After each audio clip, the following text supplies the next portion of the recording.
ये युद्ध तुम मेरे लिए कर रहे हो अर्जुन, अपने लिए नहीं। ये युद्ध तुम सत्य के लिए, धर्म के लिए कर रहे हो, अपने लिए नहीं। ये है निष्काम कर्म योग, कि अपने आप को जिताने से कहीं बेहतर है सच्चाई को जिताना।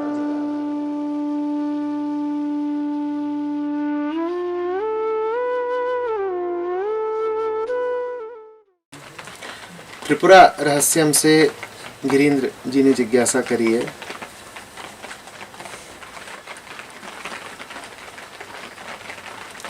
श्लोक कहता है कि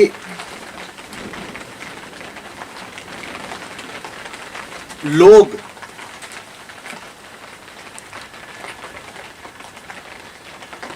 अपने हित की इच्छा से प्रेरित,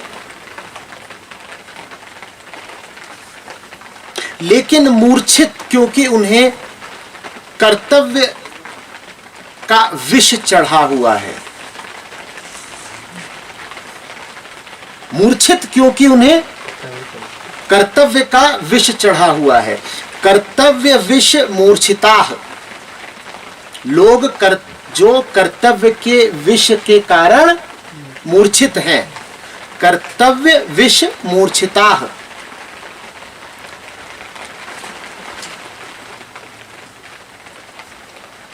अंधे हो जाते हैं भ्रम से और विनाश को प्राप्त होते हैं। तीन चार बातें सबको एक साथ रख के समझेंगे। पहली बात, प्रेरणा यही है कि अपना भला हो, अपना हित हो। जो शब्द ग्रंथ इस्तेमाल कर रहा है वो है हितेच्छामिः, हित की इच्छा से प्रेरित। तो मन प्रेरित किससे है? हित की इच्छा से है।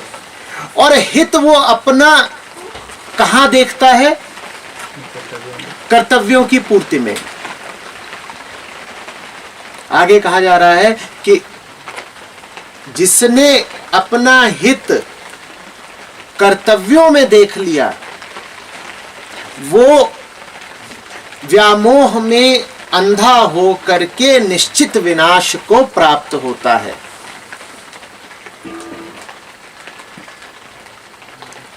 दूसरे शब्दों में, जो इस धारणा पर चल रहा है कि कर्तव्यों की राह चलते चलते अपने हितों की पूर्ति कर लेगा, उसके लिए सुनिश्चित मात्र विनाश है।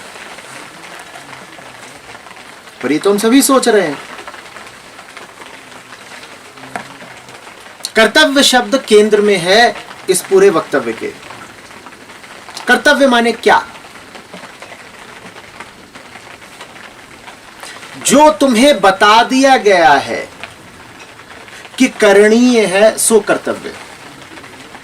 जो तुमसे कह दिया गया कि करणीय है, करने योग्य है, सो कर्तव्य। ये तो विचार करने लायक बात है। कोई क्यों बताए तुम्हें कि तुम्हें क्या करना चाहिए, क्या करणीय है तुम्हारे लिए? पर हो तो यही रहा है। हम जो कुछ भी करते हैं वो हमें बता ही तो दिया गया है कि करने योग्य है, कि करना आवश्यक है।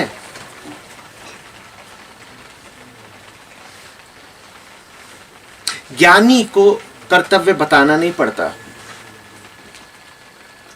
ज्ञानी को तुम कर्तव्य बताओगे तो मुस्कुराएगा, चिहुकेगा और चल देगा।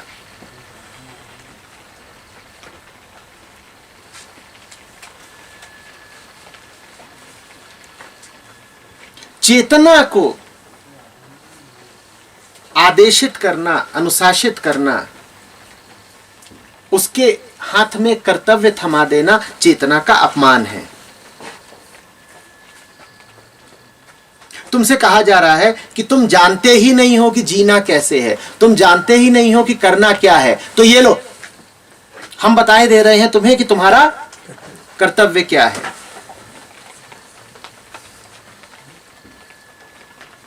कृष्ण के पास जाओगे भागवत गीता में तो ठीक यही बात वो कह रहे हैं। कह रहे कर्तव्य मूढ़ों के लिए है, नासमझों के लिए है, जिनको समझ में ही नहीं आता कि किस पल क्या करे, क्या निर्णय ले, क्या विकल्प चुने। उन नासमझों को कर्तव्य बताना पड़ता है, उनको कहना पड़ता है कि देखो अब ऐसे करो। और जो समझदार हैं, जो जागृत हैं, जो प्रबुद्ध हैं, जिनमें कृष्णत्व है, वो कभी किसी कर्तव्य को मानते नहीं। इसका अर्थ ये नहीं है कि वो अपने कर्तव्यों से विमुख हो गए। इसका अर्थ ये है कि कर्तव्य उनके अब आत्मा द्वारा निर्देशित होते हैं।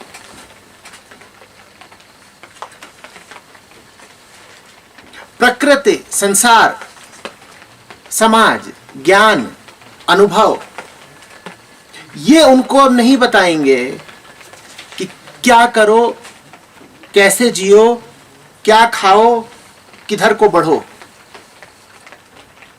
उनकी प्रखर प्रज्ञा काफी है, उनकी विशुद्ध चेतना काफी है। उन्हें नियम कायदे नहीं चाहिए, उनका होश ही काफी है उन्हें संचालित करने के लिए। तुम्हें उन्हें बताना नहीं पड़ेगा कि पुत्र का क्या कर्तव्य है, कि पत्नी का, कि पति का, कि मां का, कि नागरिक का।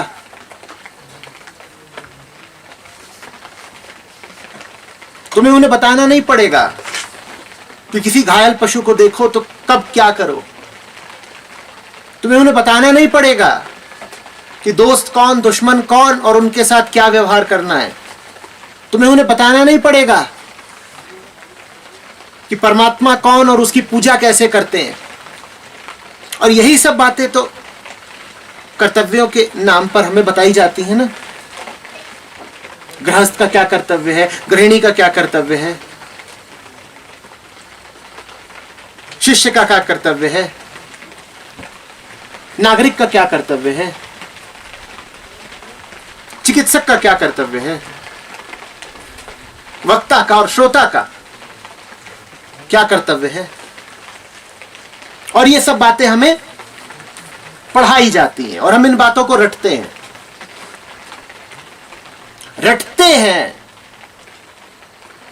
यही सजा है हमारी, क्योंकि हम जानते नहीं। चूंकि हमें पता ही नहीं है कि अपनी चेतना पर जिए कैसे, इसीलिए हमें दूसरों के निर्देशों की बैसाखी पकड़नी पड़ती है। दूसरों के निर्देशों की बैसाखी पर जो चले वो कहलाएगा कर्तव्य संचालित। और आत्मस्थ होकर के जो चले वो कहलाएगा धार्मिक चित्त। इन दोनों में भेद करना सीखो।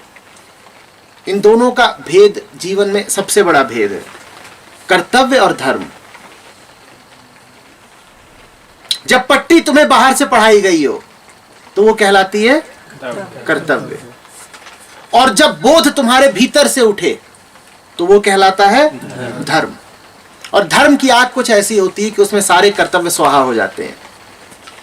धर्म के सामने कर्तव्य बचते नहीं। इसीलिए धार्मिक आदमी को अक्सर गैर जिम्मेदार माना जाता है। कह दिया जाता है कि ये अपने कर्तव्यों का पालन नहीं करता। बात बिल्कुल ठीक है, अपने कर्तव्यों का पालन नहीं ही करता है, पर वो पालन करता है धर्म का।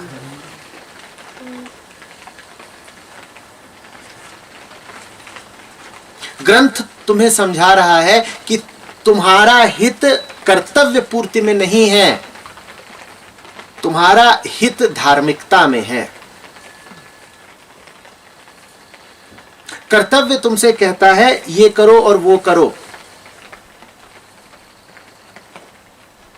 धर्म तुमसे कहता है कि देखो तुम कहां खड़े हो और देखो सच्चाई किधर है, और जहां तुम खड़े हो वहां से सच्चाई को जो सीधी राह चल जाती है उस पर चल पड़ो। धर्म इतनी छोटी सी बात कहता है, बात समझो। धर्म तुमसे कहता है देखो तुम कहां खड़े हो गए हो, और फर्क नहीं पड़ता तुम कहां खड़े गए हो, जहां भी तुम खड़े हो गए हो वहां से एक सीधी राह जाती है सच्चाई की ओर, उस पर चल पड़ो, यही धर्म है।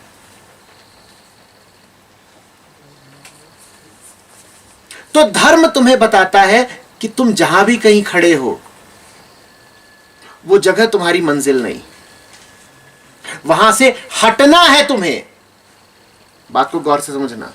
धर्म कहता है जहां भी तुम खड़े हो वो जगह तुम्हारी मंजिल नहीं, उस जगह के बारे में पूछताछ भी सिर्फ इसलिए की जा रही है ताकि वहां से सत्य को जो सीधा रास्ता जाता हो वो तुम्हें सुझाया जा सके। ये कहता है धर्म।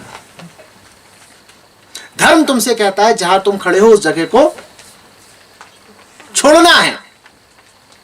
धर्म तुमसे कहता है जहां खड़े हो उस जगह को छोड़ना है, वो जगह तुम्हारी मंजिल नहीं। उस जगह को छोड़ो और नाक की सीध में चल पड़ो सत्य की ओर, अपने अंत की ओर। कर्तव्य बिल्कुल इससे विपरीत बात बोलता है। कर्तव्य बोलता है कि जहां तुम खड़े हो उस जगह के अनुसार अपने कर्तव्यों का पालन करो। ये तो गजब हो गया, ये तो अनर्थ हो गया। कर्तव्य तुमसे कह रहा है कि अगर तुम दुकान में हो तो तुम दुकानदार ही हो, अब तुम विक्रेता के कर्तव्य का पालन करो। और धर्म तुमसे कहेगा अगर तुम दुकान में हो तो बेटा तुम दुकानदार हो नहीं गए, ये स्थितियों का, प्रकृति का संयोग है कि इस वक्त तुम अपने आप को दुकान में पा रहे हो। तो दुकान में अटक मत जाना, मौजूद भले दुकान में हो पर चल पड़ो सत्य की ओर। और कर्तव्य तुमसे कहेगा अगर तुम दुकान में हो तो अब तुम दुकानदार हो, और दुकानदार का ऐसा ऐसा ऐसा ऐसा कर्तव्य होता है, अब तुम दुकानदार के कर्तव्य का पालन करो। ये बड़ी गड़बड़ हो गई, ये बड़ी गड़बड़ हो गई। जो धर्म पर नहीं चलते उन नासमझों के लिए है कर्तव्य। कर्तव्य तुम्हारी झूठी पहचान को और पुख्ता कर देता है। धर्म तुम्हारी सारी पहचानों को तोड़ने का नाम है। कर्तव्य तुमसे कहेगा देखो तुम बेटी हो, पत्नी हो, पति हो या पुत्र हो, तदनुसार काम करो। कर्तव्य तुमसे कहेगा तुम कुछ हो, मामा हो कि भांजे हो, बाप हो कि बेटे हो, पति हो कि पत्नी हो, और जो कुछ तुम हो तदनुसार काम करो। उसके अनुसार काम करना ही, अपनी पहचान के अनुसार काम करना ही तो कहलाता है कर्तव्य। धर्म कहेगा पागल हो क्या, किसने कह दिया तुमसे कि तुम बाप हो या बेटे हो, मां हो या बेटी हो, क्रेता हो कि विक्रेता हो, छोटे हो या बड़े हो, ये सब तो बातें झूठी हैं। तुम इन पहचानों में उलझ गए हो संयोगवश। एक प्रकार की दुर्घटना है कि तुम इस वक्त अपने आप को बाजार में पा रहे हो। ये अनहोनी घट गई है तुम्हारे साथ कि इस वक्त तुम अपने आप को एक किरदार में पा रहे हो। किरदार को हकीकत मत समझ लेना, तुम बाप हो नहीं। संयोगवश तुम्हें ऐसा प्रतीत हो रहा है जैसे तुम किसी के बाप हो। धर्म तुमसे कहेगा अरे छोड़ो तुम ये बाप बेटे का खेल, तुम असली बाप की ओर बढ़ो, ये धर्म है। और कर्तव्य कहेगा नहीं, तुम तो हो ही बाप, और ये तुमने 4 औलादें पैदा कर दी हैं, इन्हीं की सेवा शुश्रूषा करो, यही तुम्हारे जीवन का औचित्य है। दोनों का मूल अंतर समझ रहे हो ना? कर्तव्य तुम्हारी वर्तमान पहचान को ही केंद्र बना करके उसे और पुख्ता कर देता है, और धर्म तुम्हारी समस्त पहचानों को विगलित कर देता है, तोड़ देता है। जमीन आसमान का फर्क है। तो जाहिर ही है कि ग्रंथ तुम्हें समझा रहा है कि तुम्हारा हित कर्तव्य पालन में नहीं है। जब भी तुम्हें तुम्हारे कर्तव्य बताए जाएं, जान लेना कि बंधन पैदा किए जा रहे हैं, फंसाया जा रहा है तुमको। अष्टावक्र के पास जाओगे, वो भी यही कहेंगे, कहेंगे कि तुम वो हो जिसके ऊपर कोई कर्तव्य लागू नहीं होता, कुछ भी तुम्हारे लिए कर्तव्य नहीं है। कबीर के पास जाओगे, वो कहेंगे सभी कर्म हमारे कीजिए, हम कर्मन से न्यारे हो। अरे जो कर्मों से न्यारा है उसके लिए कर्तव्य कैसा? हाँ, ये बाहर बाहर प्रतीत होता है कि वो कर्म कर रहा है, पर भीतर उसके कोई कर्ता बैठा ही नहीं है। वो कर्मों से न्यारा है, कर्मों से अतीत है, आगे है। तो कर्ता कैसे हो गया? जो कर्ता नहीं उसके लिए कर्तव्य कैसा? अगर कर्तव्य है तुम्हारे लिए तो तुमने तो कर्ता भाव और प्रस्थापित किया जा रहा है ना, तुम्हें और जहर में ढकेला जा रहा है। समर्पित मन स्वयं को कर्ता मानता ही नहीं, तो उसके लिए कर्तव्य कैसा? उसके लिए तो एक धर्म बचा है अब, क्या? समर्पण।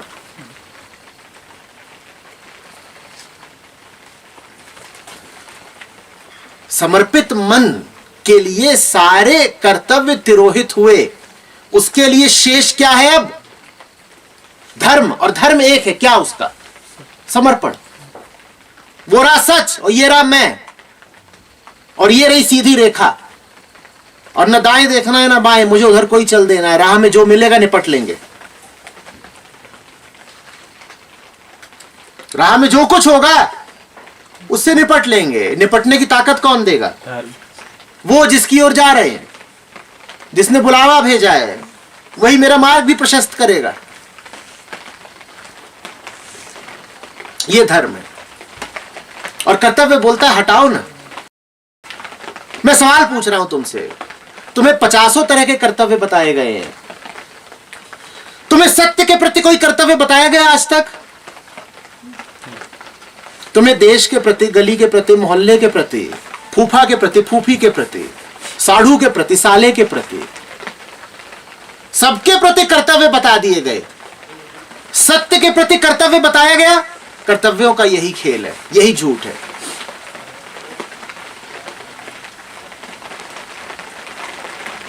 तुमसे कहा जा रहा है कि तुम वही बने रहो जो तुम भूलवश अपने आप को मान बैठे हो। सब जितने हैं तुम्हारे आसपास, उनकी खिदमत में लगे रहो, वहां कर्तव्यों की पूर्ति करते रहो, लेकिन जो एक केंद्रीय मकसद था तुम्हारे जन्म का, जिसको धर्म कहते हैं, उसको भुला दो। धर्म 50 नहीं होते, धर्म तो एक ही है ना, कि पैदा हुए हो तो मुक्त भी होना है।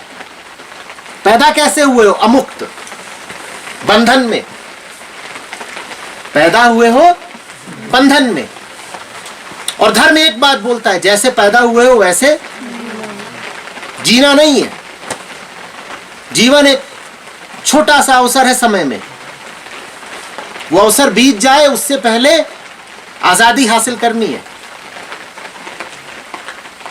और यही छोटी सी बात कहलाती है धार्मिकता। कर्तव्य इस बात की बात कभी करेगा नहीं। तुम मुझे बता दो एक कर्तव्य, तुमसे बोलता हूं कि तुम्हें मुक्त होना है, बताओ है कोई कर्तव्य? तुम्हारा हर कर्तव्य तुम्हें ढकेलता है और ज्यादा बंधनों में। जिन्होंने अभी तुम्हें कर्तव्यों का पाठ पढ़ाया, उन्होंने कभी तुमसे यह कहा कि तुम्हारा प्रथम और परम कर्तव्य है अपनी आजादी, अपनी आंतरिक मुक्ति? बोलो, कहा? हाँ, उन्होंने तुम्हें 50 तरह के कर्तव्य जिम्मेदारियां चटा दी और तुमने चाट ली। ये सब झूठ है, खुला झूठ है।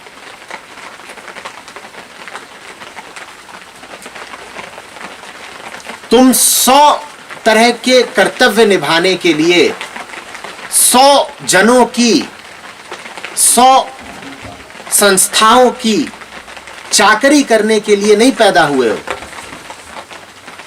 तुम पैदा हुए हो, यही अपने आप में एक भूल हो गई। जीवन बीतना है भूल के सुधार में। जन्म अपने आप में एक दुखद घटना भी होता है और एक अमूल्य अवसर भी। जानने वालों ने दोनों बातें कही हैं।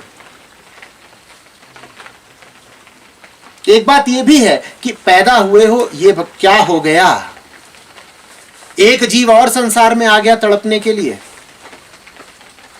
पैदा होते ही रोएगा और जीवन भर फिर कल्पेगा।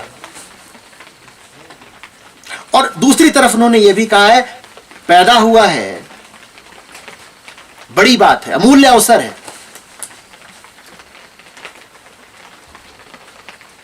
मौका मिला है कि भेड़िया काट दे। जन्म से अमूल्य बात कुछ होती नहीं।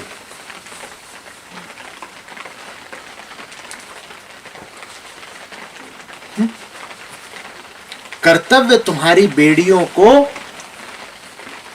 और पुख्ता कर देते हैं।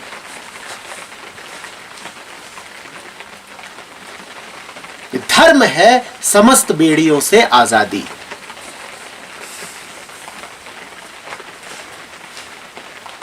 अब मैं अगली चीज पर आता हूं। क्या जो मैंने अभी तक कहा उसका अर्थ यह है कि धार्मिक व्यक्ति दूसरों के प्रति उदासीन और असंवेदनशील हो जाता है? नहीं, बिल्कुल भी नहीं। कर्तव्य तुम्हें बस यह बताएगा कि उससे अगर तुम्हारा फलाना रिश्ता है तो उसके प्रति तुम फलाने तरह का आचरण करो। यही बताया जाता है ना कि अगर किसी को बाप बोलते हो तुम तो उसके प्रति आदर का व्यवहार रखो।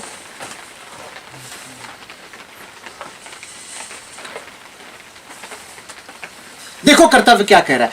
कर्तव्य तुम्हारी चेतना के केंद्र में एक व्यक्ति को ला रहा है और उसके प्रति एक सुनिश्चित धारणा रखने को कह रहा है, एक सुनिश्चित आचरण रखने को कह रहा है। धर्म का खेल उल्टा है। धर्म बोलता है कि तुम भुला दो कि इसके प्रति क्या कर्तव्य है और उसके प्रति क्या कर्तव्य है, तुम याद रखो सिर्फ सत्य को। लेकिन जो सिर्फ सत्य को याद रखता है उसके जीवन में एक जादू होता है, और वो जादू ये है कि जो परमात्मा के प्रति प्रेम से भर गया वो समस्त संसार के प्रति भी प्रेमपूर्ण हो जाता है। अब बाप से तुम्हारा रिश्ता कर्तव्य का नहीं रहेगा, क्योंकि कर्तव्यों को तो तुमने तिरोहित कर दिया, धार्मिक हो गए तुम। लेकिन अब पिता से तुम्हारा जो रिश्ता होगा उस रिश्ते की बात दूसरी है, उसकी खुशबू दूसरी है। पहले तुम पिता के प्रति जो भी आचरण करते थे वो कर्तव्य पूर्ति के लिए करते थे, तो बस उतना ही करते थे जितना तुम्हारा कर्तव्य है। और अब तुम वो सब भी कर डालोगे जो कर्तव्यों की किसी किताब ने तुम्हें सिखाया नहीं।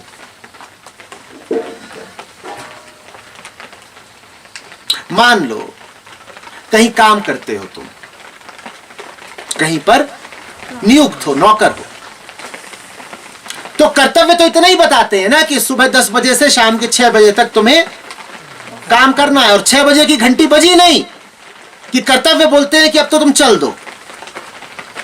कर्तव्यों पे चलोगे तो इतना ही करोगे कि 10 से 6। धर्म चीज दूसरी है। धर्म कहता है तुम उतना करो जितना सत्य की सेवा के लिए आवश्यक है।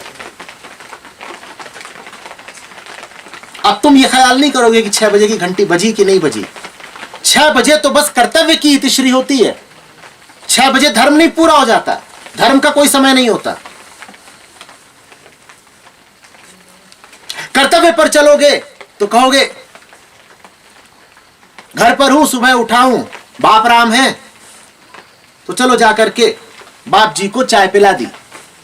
और ये तुम क्या कर रहे हो, तुम पुत्र का कर्तव्य निभा रहे हो। धर्म ये नहीं कहता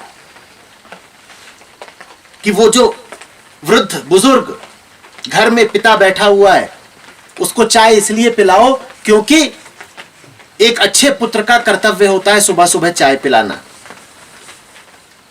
धर्म कहता है वो जो इंसान है ना, वो बाप बाद में है, इंसान पहले है।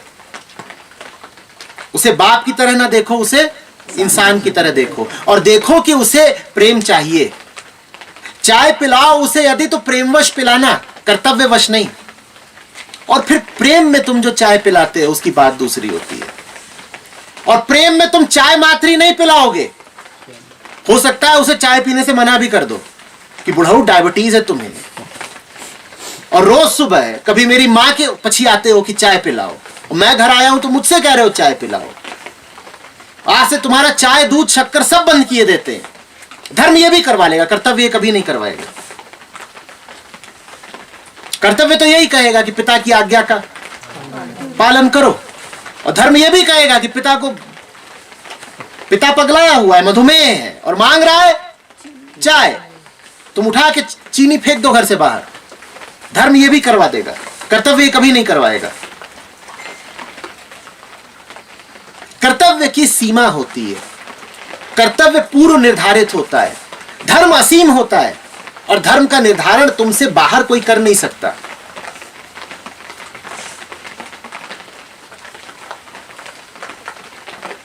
और याद रखना, धर्मवश जब तुम किसी की चाय बंद कराओगे और दूध और शक्कर घर से बाहर फेंकोगे, तो उसी धर्म की प्रेरणा से तुम यह भी जानोगे कि इसकी चाय अगर बंद कराई है तो इसे कुछ और देना आवश्यक है। धर्म और प्रेम साथ साथ चलते हैं, और कर्तव्य और रूखापन साथ साथ चलता है। कर्तव्य तो व्यापार है, तुम मेरे प्रति अपना कर्तव्य पूरा करो और मैं तुम्हारे प्रति अपना कर्तव्य पूरा करता हूं। और जिस दिन तुमने अपनी ओर से पालन रोक दिया, उस दिन मैं अपनी ओर से भी पालन रोक दूंगा। ऐसे ही तो होता है।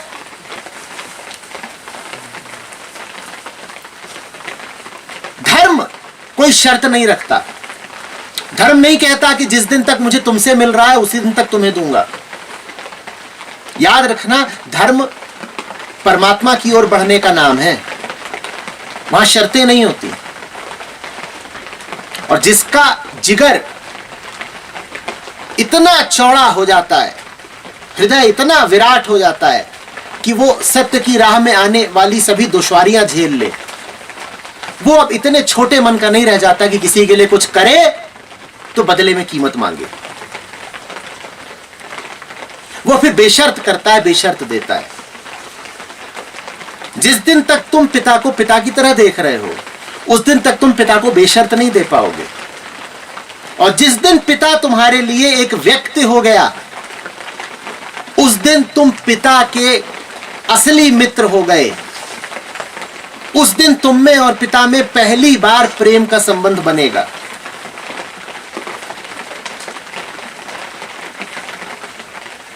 उस दिन तुम पिता को वो सब भी दे पाओगे जो एक पुत्र के लिए देना संभव ही नहीं है। बेटा आपको क्या दे सकता है? बहुत ज्यादा नहीं, लेकिन एक आलोकित मन समस्त संसार को बहुत कुछ दे सकता है। समझना बात को। बेटा बाप को बहुत ज्यादा नहीं दे सकता, लेकिन एक जगा हुआ इंसान दूसरे इंसान को बहुत कुछ दे सकता है। धर्म जगने का नाम है, धर्म आलोक का नाम है।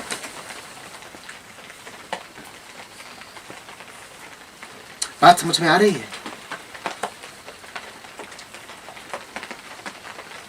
कर्तव्य व्यापार है, धर्म प्रेम है। कर्तव्यों की किताब होती है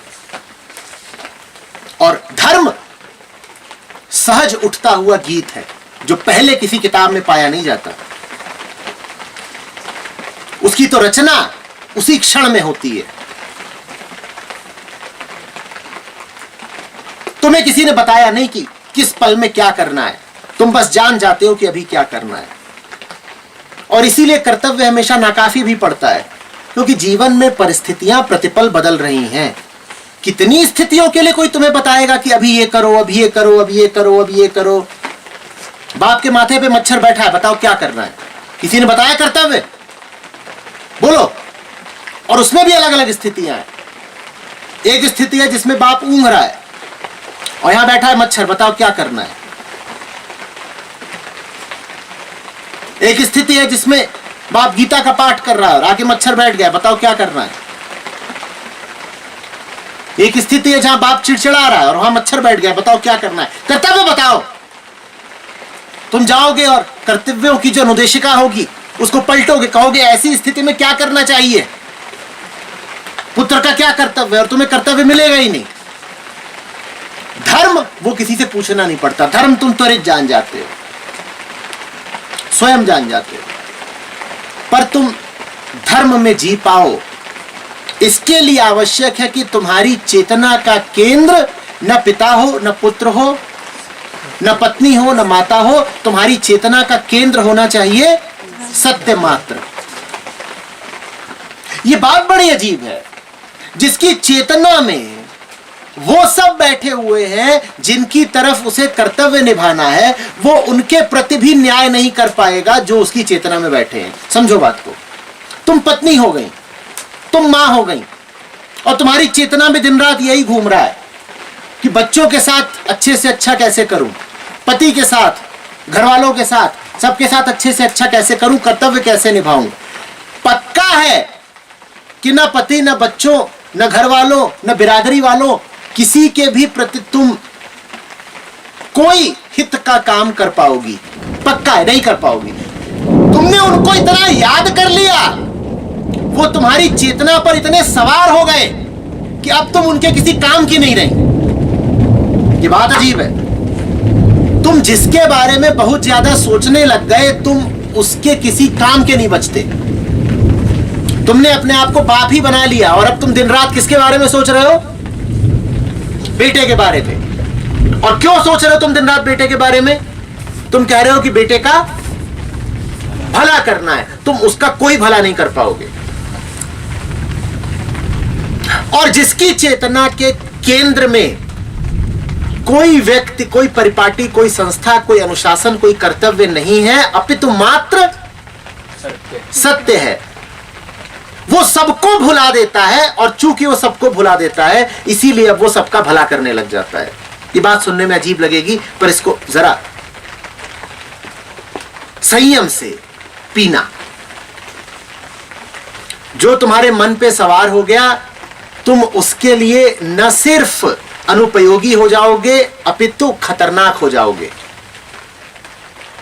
तुम जिसके बारे में दिन रात सोचने लग गए, तुम उसके प्रति हिंसक हो जाओगे। जो तुम्हारे मन पर चढ़कर बैठ गया है, उसने तुम पर कब्जा कर लिया है और तुम उस पर कब्जा करने की सोचोगे। और धार्मिक आदमी के मन पर कोई चढ़कर बैठ नहीं सकता। धार्मिक आदमी के मन पर तो परमात्मा भर का कब्जा है और किसी का नहीं। धार्मिक आदमी के लिए बाकी सब लोग दाएं बाएं के हैं, अंजू पंजू हैं। यह भी कह सकते हो कि उसके मन पर किसी का कब्जा नहीं है, और इसी बात को ऐसे भी कह सकते हो कि उसके मन पर मात्र सत्य का कब्जा है। चूंकि वो बाकी सबको बहुत ज्यादा महत्व देता नहीं, इसीलिए वो बाकी सब के लिए अत्यंत शुभ और लाभप्रद हो जाता है। अस्तित्व का ही नियम समझ लेना। तुम जिसका बहुत भला करना चाहोगे, उसको तुम मार ही डालोगे। इसीलिए मां बाप बच्चों के काम नहीं आते। इसीलिए कोई पत्नी कभी पति को मोक्ष नहीं दे पाई। इसीलिए कोई पति कभी पत्नी को निर्वाण नहीं दे पाया। जो कुछ तुम्हें चाहिए वो तुम्हारे चाहने के कारण तुमसे दूर हो जाता है। तुम्हारा मन है ही नहीं इसलिए कि उस पर किसी इंसान का कब्जा हो जाए, या विचार का, या भावना का, या संस्था का, या धारणा का, किसी भी चीज का। तुम्हारा मन इसलिए नहीं है। तुम्हारा मन मंदिर समान है जिसके केंद्र में मात्र उसकी मूर्ति रखी होनी चाहिए। केंद्र में बस उसकी मूर्ति, और बाकी सब लोग मंदिर में होते हैं पर कहां होते हैं? मंदिर में परमात्मा की मूर्ति होती है। और ऐसा नहीं कि वहां इंसान नहीं होते, इंसान भी होते हैं, पर वो कहां होते हैं? इर्द गिर्द होते हैं, परिधि में होते हैं। तो बाकी सब कुछ कहां रहे? परिधि पर रहे। बीच में जो रहे उसके आशिक हो तुम, उसके दास हो तुम, उसी से पहला संबंध है तुम्हारा। और जब उससे तुम्हारा संबंध ठीक है, तो मैं दोहरा रहा हूं, फिर तुम पूरी दुनिया के लिए ठीक हो, फिर तुम पूरी दुनिया के काम के हो जाते हो। जो मां सत्य की हो गई, अब वो अपने बच्चों के बहुत काम आएगी।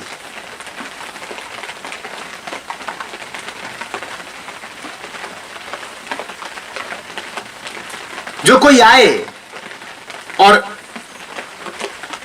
तुम्हारे प्रति प्रेम का दावा करे, उससे बस एक बात पूछना, परमात्मा से कितना प्रेम है तुम्हें? और यह बात खास तौर पे तब पूछना जब वो कहे कि जाने मन मेरे लिए तुम ही सब कुछ हो। तुम कहना ये तो तुमने बड़ी खतरनाक और जहरीली बात कह दी। अगर मैं तुम्हारे लिए सब कुछ हूं तो वो क्या है तुम्हारे लिए? अगर मैं ही सब कुछ हो गई तो वो कौन है तुम्हारे लिए? वो कहेगा उसको पीछे छोड़ो, मेरे लिए तो तुम सब कुछ हो। तुम तत्काल 2 कदम पीछे हट जाना और कहना जब तुम उसके नहीं हो पाए तो मेरे क्या होगे? जब तुम उसके नहीं हो पाए तो मेरे क्या होगे? पहला रिश्ता सदा होना चाहिए उसके साथ, यही है धर्म। और जो धर्म की राह चलता है वो अपने सारे कर्तव्य बखूबी निभा लेता है बिना कर्तव्यों को जाने। अब कर्तव्य उसके लिए कोई मुर्दा बात नहीं रह जाते, अब कर्तव्य बन गए हैं सजीव धार्मिकता।